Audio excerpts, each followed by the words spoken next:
తెలంగాణలో కానిస్టేబుల్ పోస్టుల భర్తీకి లైన్ క్లియర్ అయింది. గతంలో సింగిల్ బెంచ్ ఇచ్చిన తీర్పును తాజాగా హైకోర్టు డివిజన్ బెంచ్ కొట్టివేసి ఎట్టకేలకు కానిస్టేబుల్ అభ్యర్థులకు గుడ్ న్యూస్ చెప్పింది. దీంతో 15,640 కానిస్టేబుల్ పోస్టులకు అడ్డంకి తొలగడంతో ఈ వార్త అభ్యర్థులకు ఆనందంగా మారింది. కానిస్టేబుల్ ప్రశ్నాపత్రంలో 4 ప్రశ్నలకు మార్కులు కలపాలని గతంలో సింగిల్ బెంచ్లో సవాలు చేశారు. ఈ పిటిషన్పై గురువారం తీర్పు ఇచ్చింది డివిజన్ బెంచ్. ఆ తర్వాత ఆ ప్రశ్నల తప్పిదాలపై ఎక్స్పర్ట్ కమిటీ పరిశీలించి నిర్ణయం తీసుకోవాలని పేర్కొంది.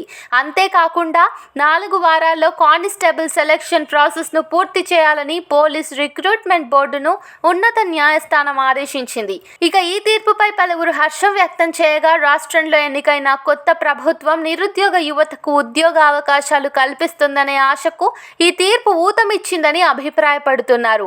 పైగా ప్రస్తుతం కానిస్టేబుల్ ఉద్యోగం రాసి ఎదురు చూస్తున్న నిరుద్యోగ అభ్యర్థులు ఇప్పుడు రిక్రూట్మెంట్ విషయంలో కొత్త ఆశను చిగురింపజేసుకున్నారు.